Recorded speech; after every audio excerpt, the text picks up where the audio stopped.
It's God wastes nothing. He doesn't waste a connection. He doesn't waste a tear. He doesn't waste anything. So even the meaningless things, or even the things we perceive as insignificant, somehow, always Make a gets the difference. glory.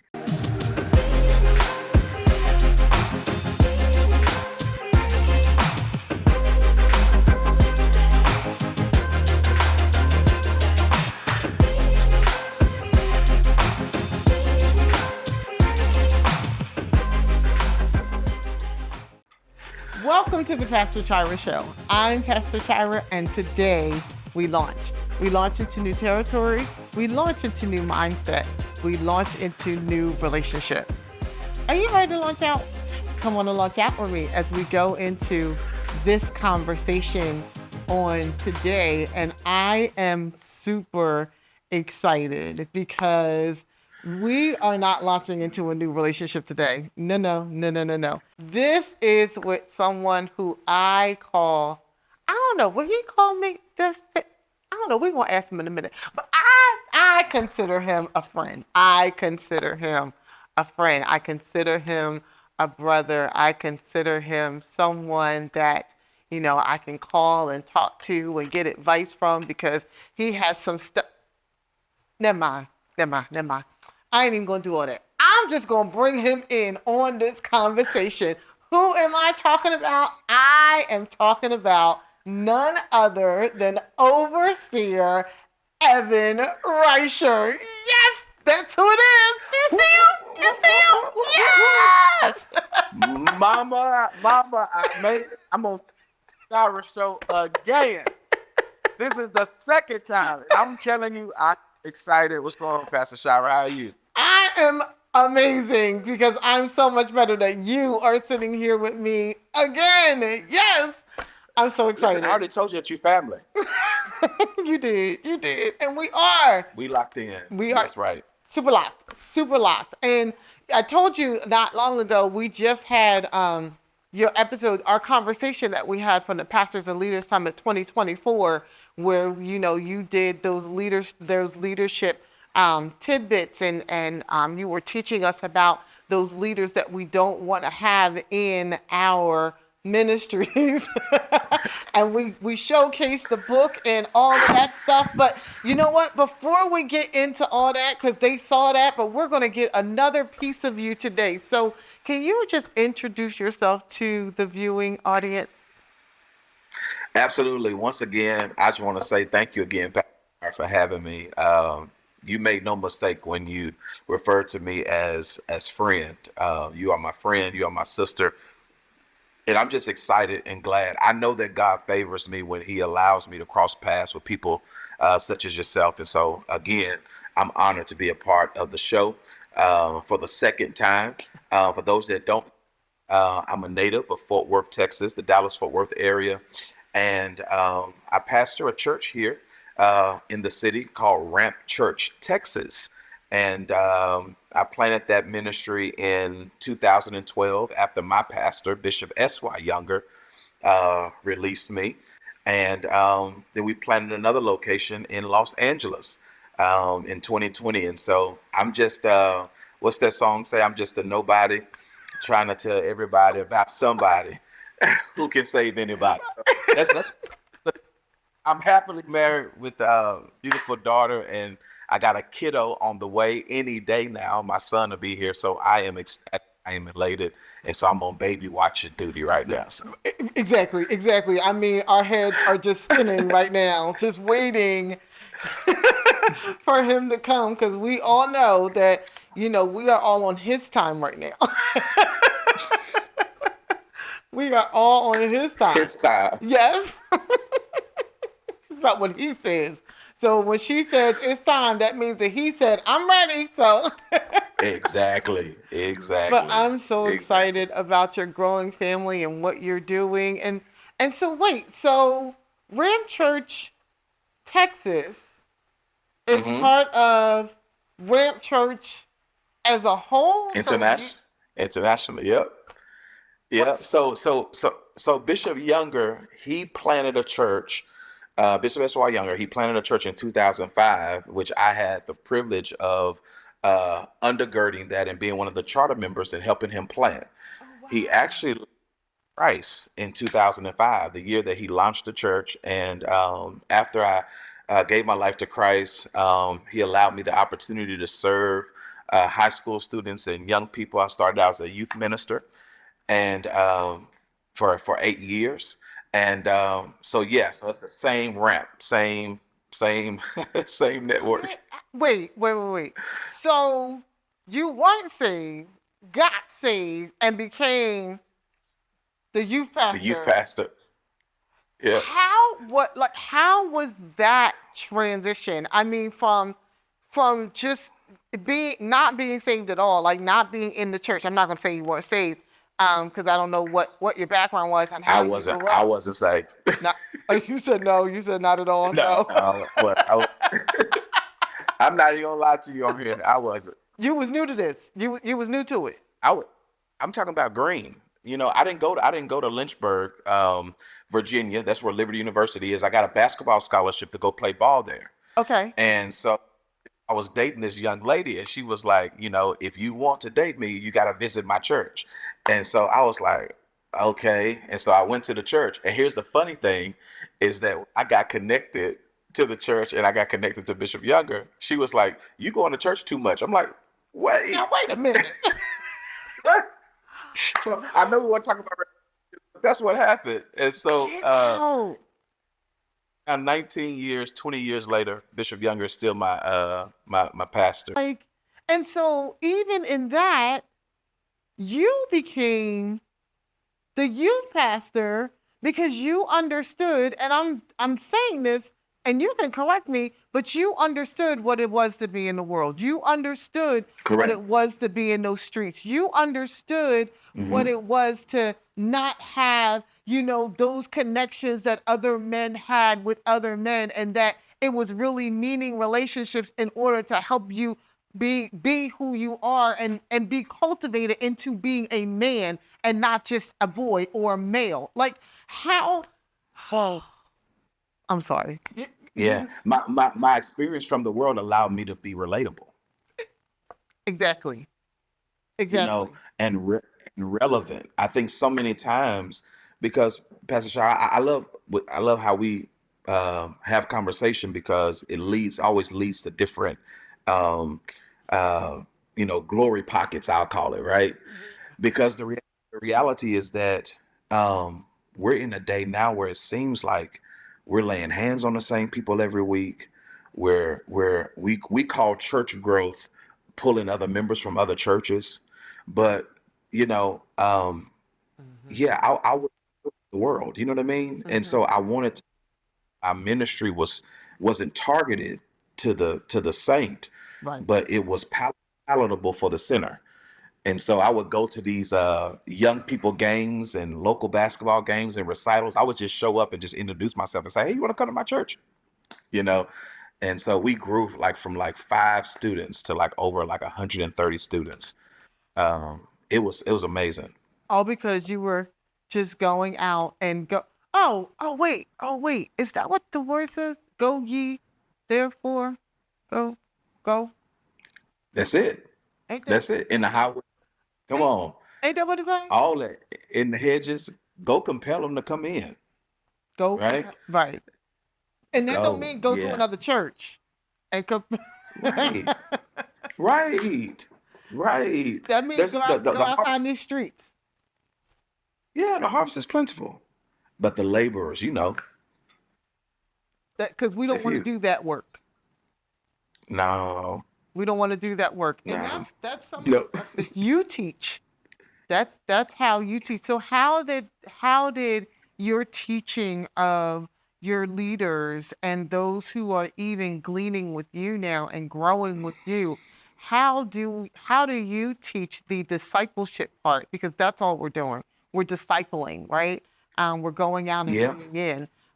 What are some of the tools that you use and you say in growing ministry? Oh, that's great. So I believe my passion and my apostolic grace is church growth, discipleship, developing leaders for the next phase of ministry. And you witnessed at our last conversation that we had, I was talking about a book that I had called 7 Church Leaders That You Just Can't Build With. And so I have a heart, because I was a point guard in basketball. And so I was a leader before church. Right. And so I always had a passion and heart for leadership and to see people become the best version of themselves. And so I studied books like John Maxwell. I studied individuals like Bishop S.Y. Younger and Dr. Miles Monroe. And it was those leaders, right, that really kind of stirred the pot and the flame on the inside of me that gave me a heart for it. And so discipleship is something, you asked about discipleship. It's real common in the African American predominant church that we shout when people join our churches. We really lack discipleship. We really don't walk people through what it means to be saved. Like, you joined our church by salvation. So right, we'll teach people how to dance, but we don't teach them how to live. And so it was very important to me to build relationship. The relationship that you and I have, the currency of the church, relationship. It's relational, not just transactional. Right. It's more than just, every once in a while. Like, this has to be something that no matter what, we have a point of where we can connect at any given time. Correct. Right. We can always connect. It doesn't matter what's going on. It doesn't matter where we are, but we always know that connection is there, and we can always come together in order to do what we need to do and get what we need to get. And I think that's something that is missing from our young people, is that they don't feel connected. You're talking so good right now. And because they don't feel connected, that's why they're going out and trying any and everything that they can to get some kind of connect, to feel like I am a part of something. And they want to be connected. Contrary to popular belief and opinion, they want to be connected. And so when I share with other churches and leaders, I say, hey, allow the young people to serve. Allow them part of the service, not just stuck in a room that nobody ever sees. Right. Because children's church is not daycare. Right. And so what are we teaching them? What are they learning? And so I was telling the church, they was like, Pastor Chira, they was like, we really want more young people in our church. What can we do in order to get more young people in our church? And I said, whatever you put on stage is what you'll attract. Yep. That's it. Simple. Whatever you show, that's what you're going to get. That's it. And so, we could sit here and we could just go on and on and on. We could just go and go and go, because we both have a passion for young people. We both have a passion for growth. We both have I have that passion as well. And, and making sure that we're not only giving you something, but we're showing you how to live this thing out, how to live this life that we called Christendom. But we got to go to commercial. We're going to go to commercial. Awesome.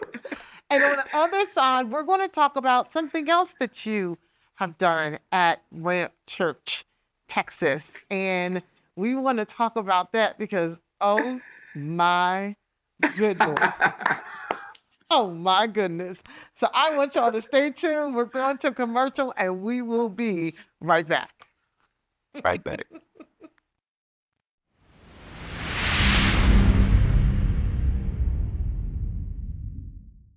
Come on, clap your hands right there. Come on, all over the building. Somehow God always, Come on, gets the glory. gets the glory.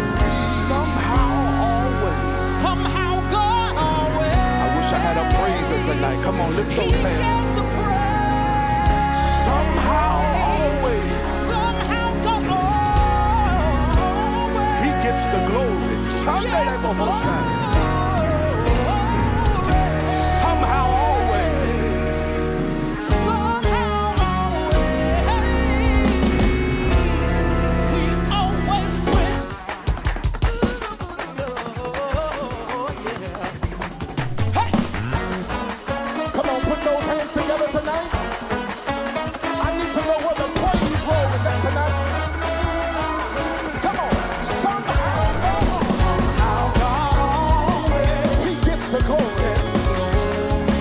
be glory after this. Somehow God always Gets the praise. gets the praise. Somehow God always. We're back, and Overseer Risher is ready for us to go right back into this conversation because we were talking about just discipleship and bringing in those that are unchurched. And you have something that is a tool. It's a tool that you are now using in order to help bring others in. And it's letting all know that we do something that gives us the confidence to keep going. What is that? Oh, you know, so I'm gonna be honest with you, not to sound like overly spiritual or cliche, but it really is Jesus. Like he really is salvation, you know, that keeps me going, that keeps us going. One of my members asked a question, Pastor Shira. They said, Pastor, I just don't understand, like, how do you keep going? Like, why haven't you quit yet after everything that you've been through, experienced, and things like that? And I said, it's His Spirit, it's the Holy Ghost. It's He gives me the strength and the joy, and when I should be crying, when I should be falling out. So He didn't stop going, so I can't. Yeah. He didn't stop going, so you can't. Uh-uh. So, Uh-uh. so are you sitting here and are you telling me that it's not easy every day? Are you sitting Oh, here and you're telling me that you have, you have days when you're just like, you know what? Enough's enough. I'm tired. I don't wanna. I'm done. D- I'm You tired. Don't want to do no.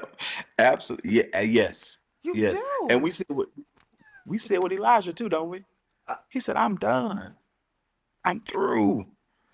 And so yeah, I have those moments. I have those days. So I'm sure, like all of us, but we got to keep going. and we got to keep going because on the other side of that, there is a win that we all have because we will win on the other side of every You trial better believe it. and every situation that we go through. There's a win in it. And you all have a song that you have put out titled "We Will Win." Where did that come from? So listen, it's entitled "We Always Win," Oh, and is that what it and is? so We yeah, yeah, always? yeah. Oh, it's not we will. But but It's always. but in defense, in your defense, that tag at the end, we do repeat it. But no, it's song came from Pastor Shira. Is my father is a cancer survivor, and he's actually survived cancer about 3 times, Oh, and it actually just came back. And so he's been tired of going to the hospital. He's like, son, I'm just over it. I'm tired. I'm frustrated, upset. And so at this point, I did not have the words to say to him. And I literally pulled out my phone and I texted him. I said, Dad, I don't have a lot of words. I can't imagine what you're feeling, but just know that somehow God always gets the glory. Somehow we always win. And so that's where the song came from. I took that text message and I began to write, somehow God always gets the glory. Somehow God always gets the praise. Somehow God always yeah. gets the glory. Somehow always we always win. And so it was a song that I found out that it encouraged him, but it encouraged me. Church, and it encouraged my church. So that's how it came. Yeah. It just manifested. And that's Yeah. what, It's and it's funny because that's what God does. And just like we talked earlier about, the young lady being a conduit, this cancer was a conduit to. right, right. And here's the thing. And so, Pastor Shara, so this is actually my second song. My first song is actually a song called "Be Free," Oh, and so it took off like wildfire. And through Bishop Younger's connection, hmm um, I was able to partner with Monarch Music. And so with Monarch Music, of course, you got Todd Delaney, you have right, JJ Harrison. And right. so I'm sitting there, I'm like, how am I a part of this? But it's about relationship. And so thank God that my pastor was able to connect me. And so my music was able to reach places that had I started on my own, I never would have had tapped into those certain places. And so that song, Be Free, y'all gotta check that out too, by the way. Peace. Yeah. That song was written from a place of when I was really struggling with people's opinion, church opinion, and the Mm, spirit of depression. And so mm. it was a chant and declaration of freedom. Y'all got to check that out. So freedom led to We Always Win. My God. Listen, freedom led to we always win because that's how God is. He free Yes, sir. he frees us from the Don't you do it. bondage You and better be from the careful. chain. He frees us. Watch it. Watch it. Woo! Because we don't know that we're winners until we're free from the bondage of sin. We don't. It. That's It's not open to us. It's not apparent to us because we are so stuck in the places that we've been in. But because he freed us, because he broke the chains, because he's allowed us to see outside of where we are, but he allows us to see where we're going and what he has for us and where he wants us to go and what he wants us to do. Listen, you are a winner. You always win in me. hallelujah. No Thank you, matter Jesus. what. So Woo. these are the things, My these are the God. things that we have to know. And this is how God just Who the uses Son us. sets free. He's what? Free indeed. Indeed. Listen, I say all the time, I got my papers. I say it all the time. I got my papers because we not free until we got our papers. When Come we on. were enslaved, they used to say, "Show me your papers." I got my Show papers. me your papers. Show me your I papers. got my receipt. I got, Hey, glory. you can't I tell got me. my receipt. What does the receipt say? Th- Paid it I all. paid it all. That's what the receipt Yeah. says. That's what it says. Paid Now it that- all. I ain't got to do nothing else but have him He on gave board. that. That's it. He ransomed us.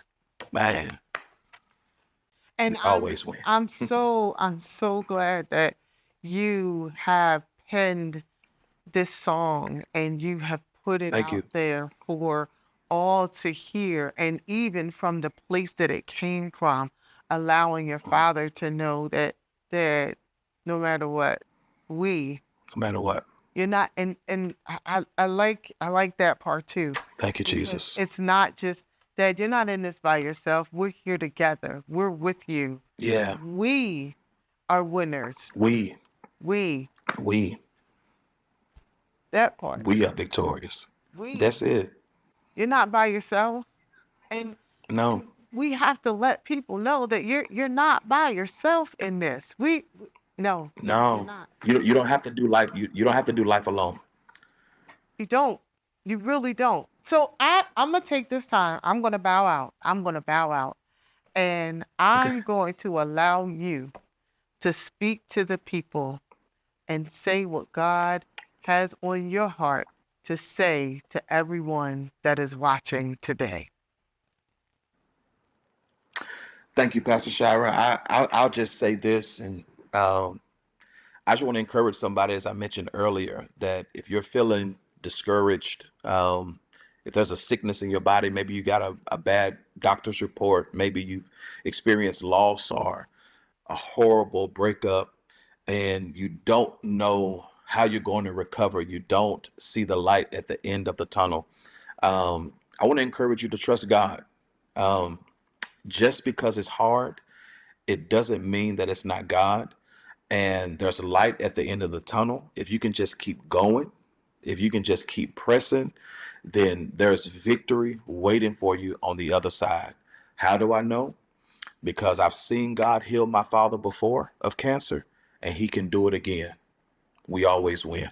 We always win. Thank you so much, Overseer Risher, for Thank you. encouraging us, for being with us today. How can everyone be in touch with you, and how can they get We Always Win and your other singles Li- that you have And out? all right, so We Always Win is on every digital outlet, every platform. We Always Win is featuring Devarius Crowder, and also my other song is on there as well. It's called Be Free on iTunes, Spotify, the whole nine. And so you just search the song, type in my name, and it will come right up. And I promise you, it will minister to your heart. I'm on Instagram at ed Risher, Facebook at Evan D. Risher. I'm like Pastor Shara. I'm a people person, and so I love doing life and koinonia with people, and so I would love to connect with you. And so, And I appreciate you for what you were doing and how you were doing it, and how God is using you today to reach those for tomorrow. I'm Pastor thank you, Pastor Chira. Shara. This is the Pastor Chira Show, and I need you all to go and get We Always Win. I need you to get Be Free. I need you to support Overseer Risher and all that he is doing and all that he has done. I need you to be a part, because everything that he is doing, it is for the glory and the building of the kingdom. And so this conversation, I pray that it blessed you and that it helped you to know that we always win. I'm Pastor Chira. This is the Pastor Chira Show. And I'll see you next week. God bless.